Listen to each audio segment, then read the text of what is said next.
Assalamualaikum warahmatullahi taala wabarakatuh. Saudara-saudari rakan media sosial yang saya raikan dari dataran kemerdekaan Shah Alam.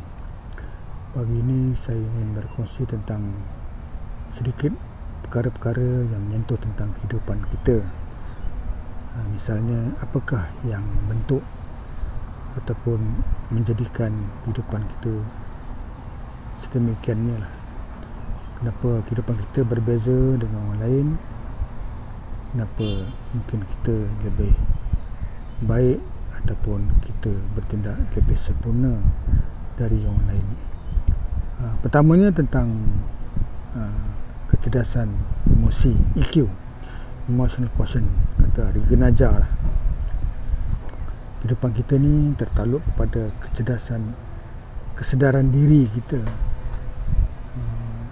Bagaimana kita sedar diri untuk memperbaiki diri kita, bagaimana kita mempunyai kesedaran untuk melakukan yang baik, yang memberi kebaikan kepada orang lain, dan banyaklah perkara-perkara lain, termasuklah kesedaran diri untuk memperbaiki diri kita supaya lebih baik dari sebelumnya. Sentiasa sedar bahawa kita sentiasa perlu berusaha. Kedua, EQ itu adalah tentang pasal bagaimana kita mengawal diri kita. Bulan puasa ini adalah satu platform yang terbaik untuk melatih diri sentiasa boleh mengurus dan mengawal perasaan kita untuk melakukan perkara-perkara yang tidak akan membatalkan puasa kita walaupun halal dalam bukan bulan puasa. Jadi kesedaran diri, kecerdasan emosi kita adalah bagaimana kita berjaya berupaya mengawal diri dan perasaan kita untuk melakukan ataupun untuk tidak melakukan perkara-perkara yang tidak memberi faedah kepada diri kita. Ketiga, bagaimana kita berjaya mencipta alasan dan motif untuk melakukan apa yang kita mahu, apa yang perlu kita lakukan, termasuk mencipta alasan dan motif untuk tidak melakukan perkara-perkara yang membazir dan sia-sia, tidak memberi faedah kepada diri apatah lagi untuk orang lain. Keempat, bagaimana kita bersikap sentiasa empati, sentiasa prihatin dan simpati dengan orang supaya kita lebih memahami, sebab asas dan pandangan kita sudah pastilah tidak sama seperti yang di luar. Wayang minda kita sentiasa yang kita cipta tidak akan sama seperti yang berlaku di luar tu. Jadi kita mungkin sentiasa berfikiran sempit, termasuklah perkara-perkara yang kita tidak tahu, tidak pernah dengar, tidak pernah suka. Jadi bersikap empati itu, bersikap peduli itu menyebabkan kita pasti berbeza dengan orang lain dan kehidupan kita akan berbeza. Akhir sekali, bagaimana kita berkebolehan berhubungan dengan orang lain, kebolehan bersosial, bagaimana kita berupaya boleh meyakinkan orang, boleh mempengaruhi orang, tentang bagaimana kita sentiasa boleh diberi kepercayaan. Jadi social skill ni adalah satu kecerdasan emosi. Manusia itu berbeza ataupun kehidupan seseorang itu berbeza apabila social skill ni berbeza. Itu tentang kecerdasan emosi. Satu lagi kata Regan Najjar, kehidupan kita banyak bergantung kepada kecerdasan spiritual kita. Semua orang tahulah.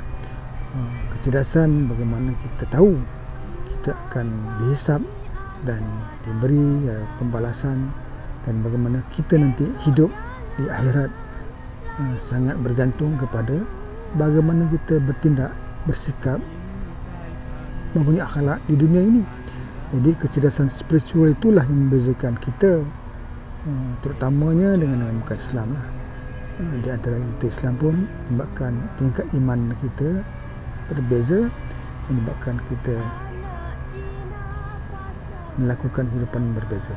Jadi akhirnya kehidupan ini adalah pasal ESQ, Emotional Spiritual Quotient. Dia adalah pasal amalan, sikap. Dia tidak pernah alasan dan teori. Dia adalah akhlak, bagaimana kita berurusan dengan orang, akhlak kita menjaga perhubungan manusia. Jadi kedua-dua ini adalah amal jariah kita yang ditakrif sebagai pahala yang akan dihisap nanti di akhirat. Segala perbuatan dan tindakan itu akan menjadi saksi. Tidak pernah alasan kita guna pakai oleh malaikat. Kenapa tak ada. Tapi semuanya telah dihisap apa yang telah kita lakukan di atas dunia. Tapi ada satu pandangan lagi, kehidupan inilah bergantung kepada kecerdasan ataupun pemikiran separa sedar kita. Dia adalah 90% siapa diri kita. Bagaimana kita melakukan kelaziman di atas dunia ini, bagaimana kita melakukan suatu cara hidup kita yang biasa, yang menjadi habit kita.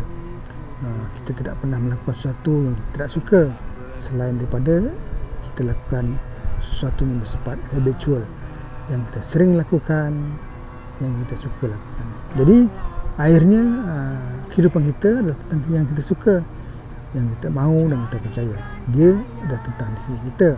Tidak ada seorang pun di atas dunia ini mahu melakukan perkara-perkara yang dia tidak suka, tidak mahu dan tidak percaya, kecuali banduan di penjara.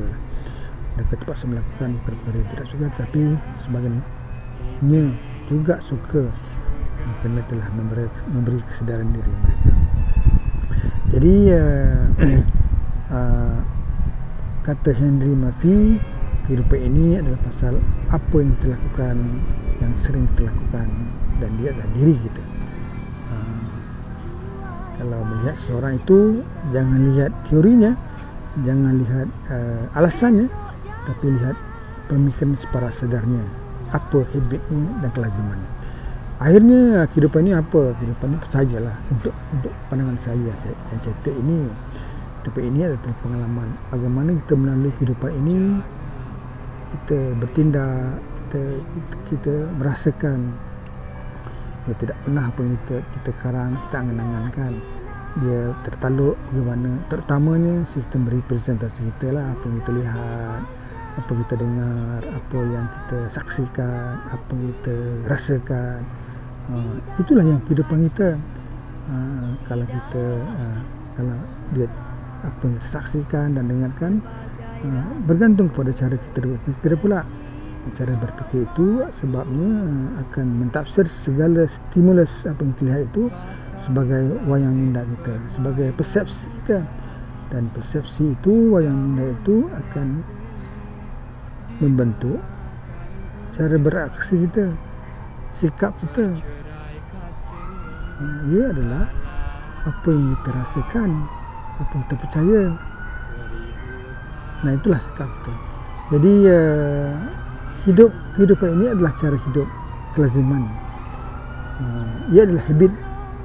Misalnya kalau seorang merokok itu, kalau ditanya tidak ada alasan yang boleh dibaginya, merokok itu akan membahayakan dirinya. Selain alasan yang diciptanya dan motifnya adalah untuk apa yang disukanya. Begitu juga orang yang tidak pernah riadah, tidak suka riadah, tidak menjaga dietnya, alasan dan motifnya adalah tidak peduli pun tentang kesan buruknya tentang tidak menjaga riadah ni, selain daripada apa yang disukanya. Contohnya makan yang sedap dan sementara hidup ni makan. Jadi saudara-saudari yang saya hormati sekalian,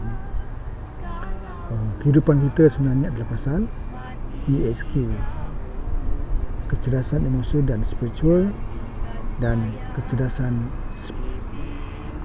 pemikiran separa sedar. Semuanya akan menjadi saksi di akhirat nanti. Assalamualaikum.